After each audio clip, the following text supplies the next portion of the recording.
Good morning mga kamista.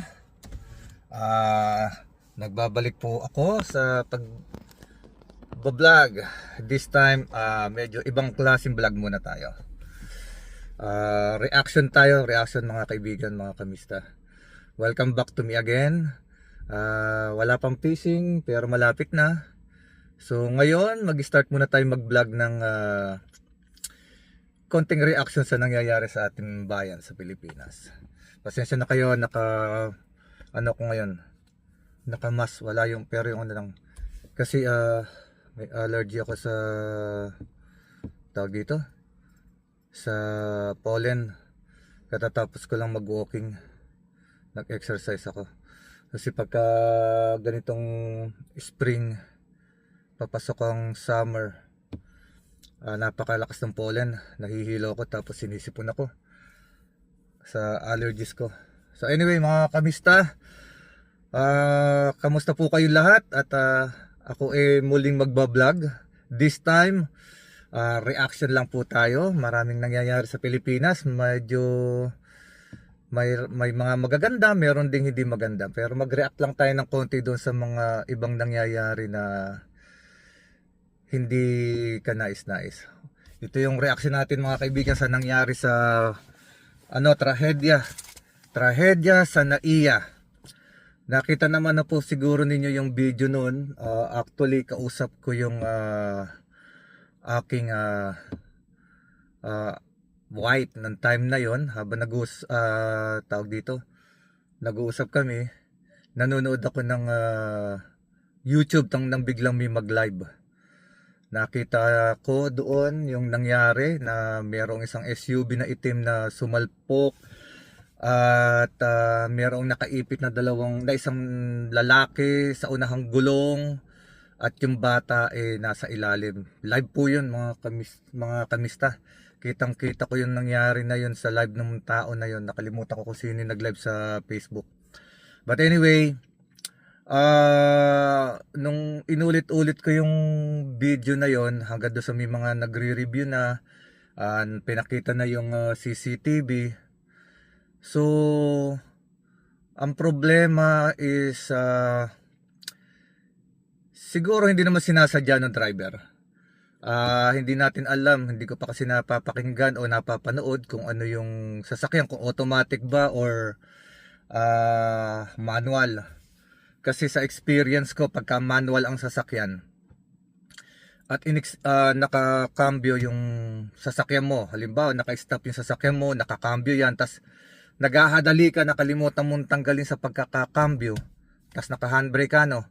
Bigla mong in-start at tapos binitawan mo ngayon yung handbrake, or kahit kung hindi siya naka-handbrake at bigla mo siya in-start at nakakambyo siya, kung nakapasok siya sa cambio, sisibad po ang sasakyan.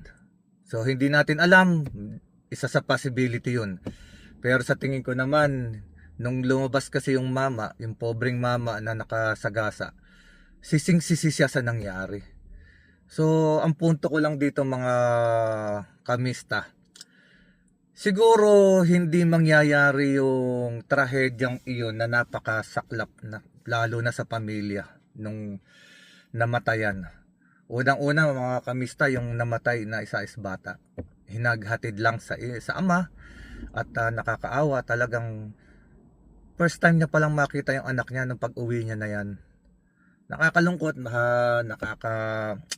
masakit sa kalooban, masakit sa damdamin kasi magulang tayo, alam natin na mahal natin ang mga anak natin. Tapos siya, nangyari ganun. Ilang linggo lang sila nagkasama kasi pala na umalis itong si Kabayan. Batang bata pa yung anak niya, sanggol pa, hindi pa siya nakikilala. Ngayong umuwi siya, ilang taon yung bata, nagkasama lang sila ng 2 linggo.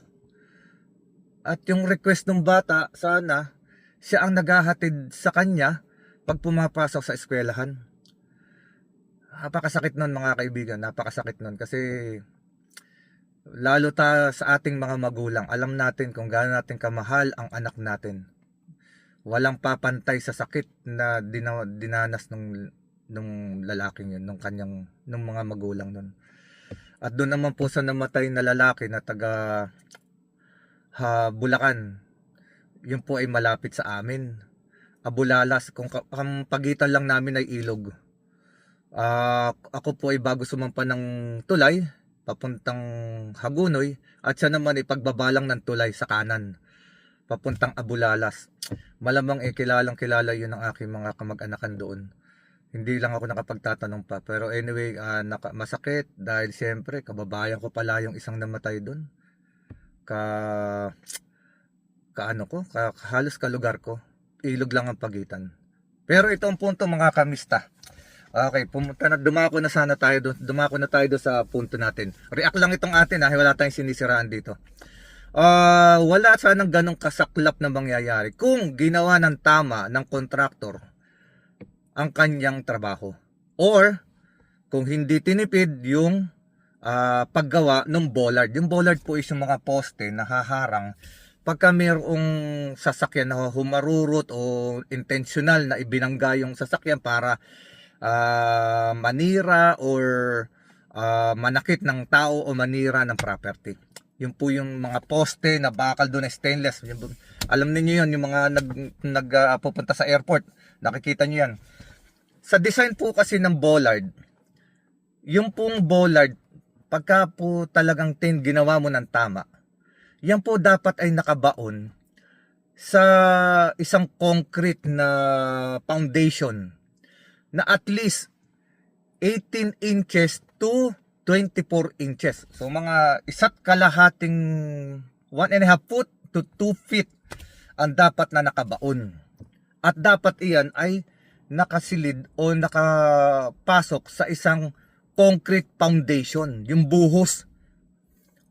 Yung iba ho niyan nilalagyan ng cylinder kasi para ditanggal, pero sa mga army base, sa mga military base dito sa Amerika, yung iba niyan automatic lumulubog, umaangat pagka pagka hindi ka papapasukin. So lumulubog lang yan sa lupa. Nasa concrete foundation yun or nakalagay sa metal casing. So sa nangyari mga kamista, sa tingin ko may pagkakamali yung contractor kung tinipid niya yun, or yung supervisor ng contractor or nung nagpapagawa. Halimbawa, ang nagpagawa niya siyempre yung NAIA, yung MIA authority. Hindi nila chinek kung yung bollard ay magiging effective sa mga threat na may babangga na sasakyan. Kitang-kita po mga kaibigan, nakatornilyo lang yung bollard doon sa concrete flooring ng sidewalk ng NAIA. Yung tornilyong ginamit sabihin na natin 6 inches yan, 4 na tornilyo lang yata yun, sabihin na natin 6. Hindi po kakayanin para pigilan yung mga sasakyan na babangga doon. So, hindi sana nagkaroon ng namatay, hindi sana nagkaroon ng trahedyang ganoon kung yung bollard na nakakabit doon ay naging maayos ang pagkakakabit at tama ang pagkakagawa. So, sa tingin nyo mga kamista, sino dapat asisihin doon? Pero dapat wala nang sisihan kasi nandyan na yan Ang dapat itama dapat yung bollard na yon para kung sa darating na panahon hindi na mangyari. At sana baguhin din nila yung parking system nila doon ng pagda-drop off ng pasahero. Kasi mapapansin nyo kayong mga nagpupunta sa airport, pag nakaharap ka ho sa airport, ang parking nila is nakatutok din doon sa mismong airport. Dapat yung sideways doon mismo sa kalsada. Nakaparallel siya. Para sa ganun, kung may mangyaring ganun, babanggain lang niya yung mga nasa harapan niya sa sasakyan. Hindi yung dire-diretso mismo siya doon sa harap mismo o sa ng airport. Yun lang pong punto natin dito mga kamista, kasi kaya tayo nag-react. Kasi nakakadurog ng damdamin yung nangyari na yun sa pamilya. At nakikiramay tayo sa nangyaring iyon sa pamilya, sa mga nawalan ng mahal sa buhay, at isama na rin natin sila sa ating dasal mga kamista. isama natin sa dasal ang mga katulad nila na nadidisgrasya sa trahedya. Anyway, yun lang naman ho may tutulong natin. Ipagdasal ang kaluluwa at ipagdasal din yung pamilya na sa madaling panahon maghilom yung kanilang sakit na nararamdaman, and may God bless them o heal them na maghilom kaagad yung sugat. I know hindi madaling kalimutan ang mga bagay na yan. Ang mawalan ka ng mahal sa buhay ay napakasakit. Naranasan ko na po yan na mawalan ako ng kapatid. Hanggang ngayon, pag naaalala ko ang kapatid ko, mabigat sa akalooban. Siyempre, bata akong namatay yung kapatid ko. Kaya yun mga kamista, hanggang dito na lamang po. Nag-react lamang tayo doon sa nangyari. Sana itama na. Kaya lang, napanood ko. Naibalik na yung bollard pero hindi po tama pa rin yung pagkakakabit. Hindi ko sila sinisiraan pero sana kung i-inspectionin nila, baguhin nila ang design o yung pagkakagawa na lahat ng bollard na naka-install sa ating mga paliparan, sa ating mga airport. Total bago na yung administration ng NAIA, itama na po ninyo ang bollard na yan para hindi na maulit yung ganyang aksidente. Sa nakita kong bagong balita kahapon, na ibalik na raw yung bollard na natanggal, yung pong poste, pero mukhang hindi pa rin po tama yung ginawa. Isinimento lang uli, hindi na maibinaon So, again, pag may nangyaring ganun, kikitid uli ng buhay yan. Talaga nga naman oo. Sa Pilipinas, hindi solusyon ang ginagawa, kundi mga payslip. Panandali ang solusyon na walang pangmatagalang concrete na maayos na pagkakagawa. Puro payslip lang. Hindi nila ginagawa ng tama. Anyway, mga kamista, maraming salamat. Good morning at pasensya na kayo. Malakas yung aking ngayon. Allergy sa pollen. Nandito kasi ako sa labas. Anyway, mga kamista, sa susunod ulit, baka marami tayong gawing react dyan sa mga nangyayari sa ating bayan. Alam naman natin na nangyayari ngayon, marami nang hindi maganda. Yung mga namamatay sa disgrasya. Nako po. Sana may managot. Hindi naman managot na. Wag na nating wag na natin sisihin yung nangyayari. Sana baguhin na lang. Mabago na at maiwasan na yung mga trahedya sa kalsada na involve ang mga sasakyan at mga driver na hindi karapat-dapat sa kalsada. Doon kay Manong na nakasagasa, sana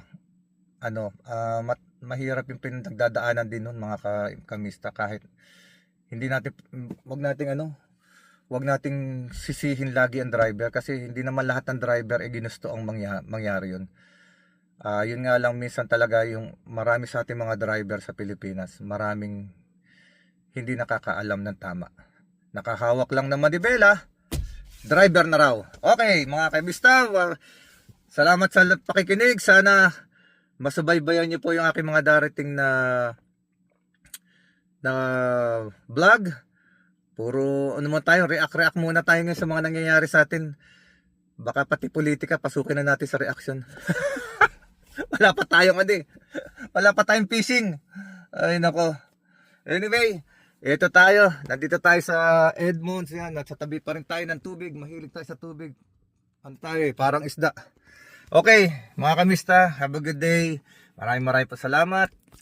Hanggang sa muli.